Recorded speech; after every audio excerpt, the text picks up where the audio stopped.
नमस्कार, मैं कमलेश कबीर आपका एक बार फिर स्वागत करता हूं इस नए एपिसोड। आज के इस एपिसोड में हम बात करेंगे ऑपरेशन सिंदूर को लेकर संसद में जो 16 घंटे की बहस चली और उसके बाद में एक नई बहस ने हम कह सकते हैं कि जोर पकड़ लिया। और उसके लिए अगर आप देखोगे तो जिस तरीके से, क्योंकि आजकल की अगर राजनीति में आप देखते हो तो संसद में भी असंसदीय शब्दों का इस्तेमाल होने लग चुका है। फिर अब हम जो है वो इसमें किसी पार्टी की बात करें तो मुझे लगता है कि वो बेईमानी होगी, क्योंकि दोनों तरफ से असंसदीय शब्दों का जो है वो इस्तेमाल हो रहा है। लेकिन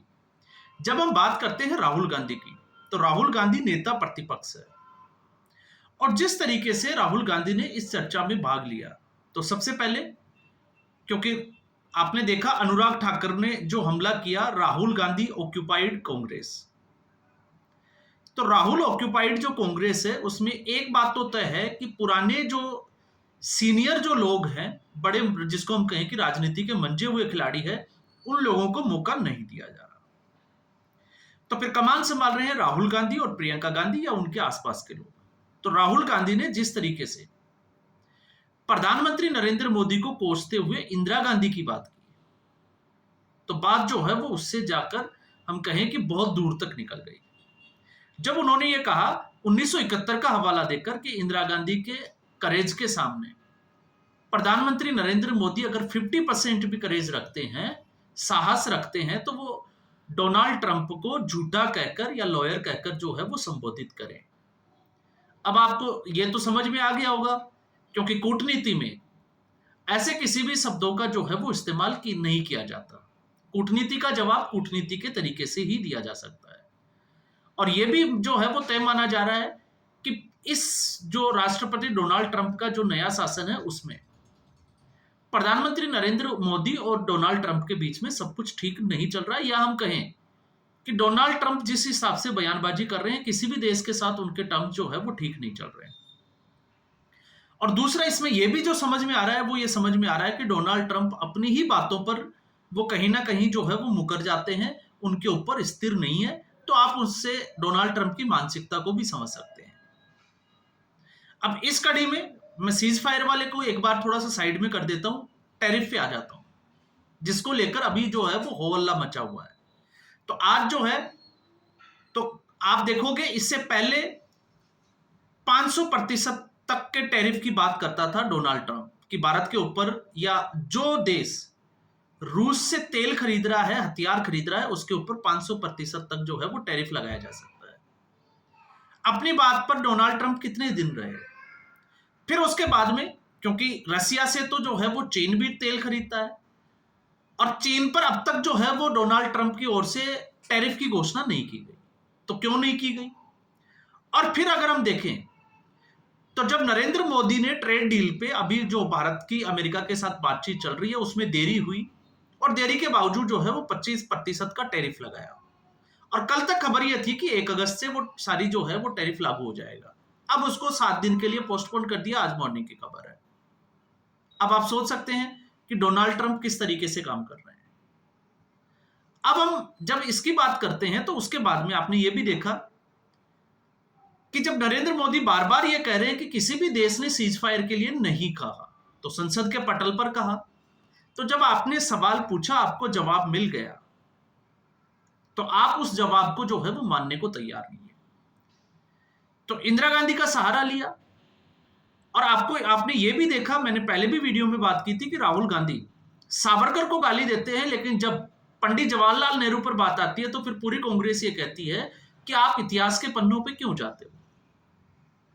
आप जवाहरलाल नेहरू की बात क्यों करते हो, आप इंदिरा गांधी की बात क्यों करते हो। तो राहुल गांधी आज की कांग्रेस की बात करते, फिर इंदिरा गांधी की बात क्यों की। और फिर उसके जवाब में निशिकांत दुबे, और निशिकांत दुबे आपको पता ही है किस तरीके से अपनी भाषणबाजी के लिए जाने जाते हैं। तो निशिकांत दुबे ने कांग्रेस पार्टी के ऊपर एक गहरा और बहुत बड़ा जो है वो बम फोड़ दिया, और ये बम फोड़ा है इंदिरा गांधी का एक लेटर जो उस वक्त के 1971 में अमेरिकी राष्ट्रपति रिचर्ड निक्सन को लिखा गया था। और उसमें पाकिस्तान को जो है वो आक्रमण से रोकने के लिए कहा गया और उसके बाद सीज फायर कर भी दिया गया। तो निशिकांत दुबे ने जो है वो इसी की पत्र का हवाला देकर ये कहा कि इंदिरा गांधी ने जो है वो अमेरिकी राष्ट्रपति की मदद ली थी और उन्होंने कहा कि हमारी सरकार जो है वो खतरे में है, इसलिए आप जो है वो पाकिस्तान के ऊपर दबाव बनाइए, और फिर सीज फायर का ऐलान कर दिया। जबकि 93,000 जो बंदी थे वो भारत के पास बंदी बन गए थे, उनके सैनिक, और 15,000 वर्ग किलोमीटर पर भारत का कब्जा था, और उस वक्त भारत ने पीओके नहीं लिया। तो जब हम इसका रिसर्च करते हैं तो इसमें जो है वो काफी हद तक जो है वो सत्यता की चीजें जो है निकल कर आती है,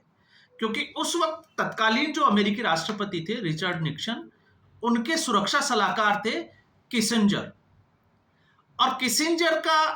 अगर मैं इससे थोड़ा सा हटकर अगर आपसे बात करूं तो मुझे लगता है कि सही समझ में आएगा। ये पत्र का जो हवाला दिया वो तो पब्लिक डोमेन में आ ही चुका है, लेकिन तब जो है वो आपको ये पता होगा कि इंदिरा गांधी अमेरिका के दौरे पर भी गई थी, और जब अमेरिका के दौरे पर गई थी इंदिरा गांधी, तो इंदिरा गांधी को अमेरिकी राष्ट्रपति के दफ्तर के बाहर 45 मिनट का इंतजार करवाया गया था। तो आप समझ सकते हैं कि उस वक्त भी अमेरिका और भारत के हालात जो है वो बिल्कुल भी ठीक नहीं थे। और इस मुलाकात के बाद में अमेरिकी राष्ट्रपति रिचर्ड निक्सन और उनके सुरक्षा सलाहकार जो हिसंजर थे, हेनरी किसंजर, उनकी तरफ से जो है वो असंसदीय या अमर्यादित जो है वो शब्दों का इस्तेमाल किया गया था। और ये टेप जो है वो 2005 में सार्वजनिक हुई थी, गुप्त टेप, जिसके लिए अमेरिका ने माफी भी मांगी। तो काफी हद तक अगर आप देखोगे तो इन बातों में जो है वो सच्चाई नजर आती है। तो फिर कांग्रेस पार्टी में एक तरीके से अगर हम देखें तो 16 घंटे की चर्चा के बाद में राहुल गांधी ने अपनी ही दादी के खिलाफ एक ऐसा लगता है जैसे मोर्चा खोल दिया हो, गड़े मुर्दे उखाड़ने वाली बातें। तो इसमें जो है वो क्या चीजें निकल कर आती है, कुछ चीजों को मैं जो है, क्योंकि आजकल भारत के मीडिया के बजाय आपने देखा होगा कि भारत के बाहर का कोई भी व्यक्ति कुछ भी बोलता है तो भारत में जो है वो उसको लेकर हंगामा जल्दी होता है। तो यहां पर इसमें अगर आप देखोगे तो कैथरीन फ्रैंक की एक किताब है जो इंदिरा गांधी की जीवनी के ऊपर लिखी गई है। अब कैथरीन फ्रैंक जो है वो भारत के तो है नहीं, क्योंकि आपको नाम से ही पता चल रहा होगा। और उन्होंने अपनी इस इंदिरा गांधी की जो जीवनी की जो किताब है उसमें भी लिखा है कि किसिंजर ने रिचर्ड निक्सन को जो है वो कुछ इंदिरा गांधी को लेकर अमर्यादित शब्दों का इस्तेमाल किया था इस मुलाकात के बाद में। और एक व्यक्ति की और, क्योंकि बहुत सारी जब हम इसको सर्च करते हैं तो बहुत सारी चीजें निकल कर आती है, लेकिन एक दूसरी किताब गैरी बोस की जो लिखी हुई है, the blood Telegram India's secret war in, जिसको हम कहें कि ईस्ट पाकिस्तान, बांग्लादेश का जो आजाद करवाया था उसको लेकर। और उस किताब में यह लिखा गया है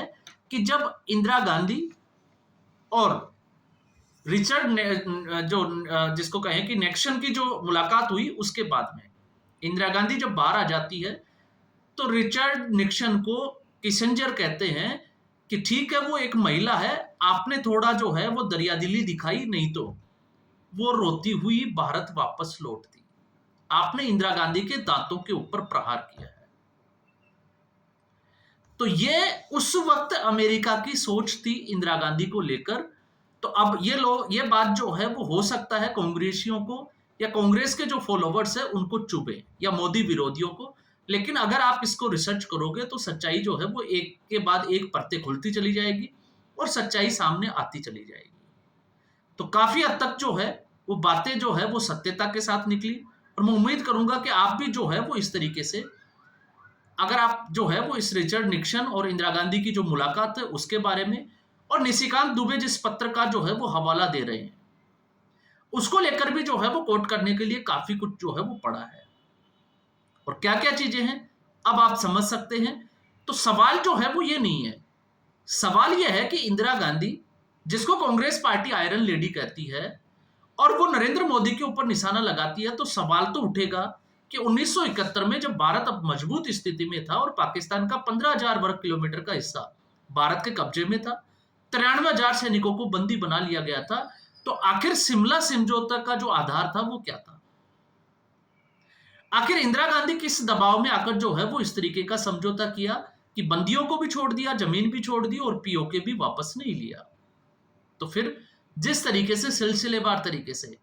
एस जयशंकर ने कांग्रेस पार्टी के ऊपर हमला बोला, तो इस पूरे 16 घंटे की चर्चा के बाद में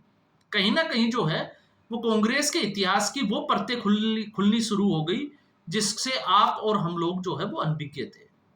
तो आज के एपिसोड में बस इतना ही। उम्मीद करूंगा वीडियो एपिसोड आपको पसंद आया होगा। वीडियो को लाइक करें, शेयर करें, चैनल जरूर सब्सक्राइब करें। धन्यवाद।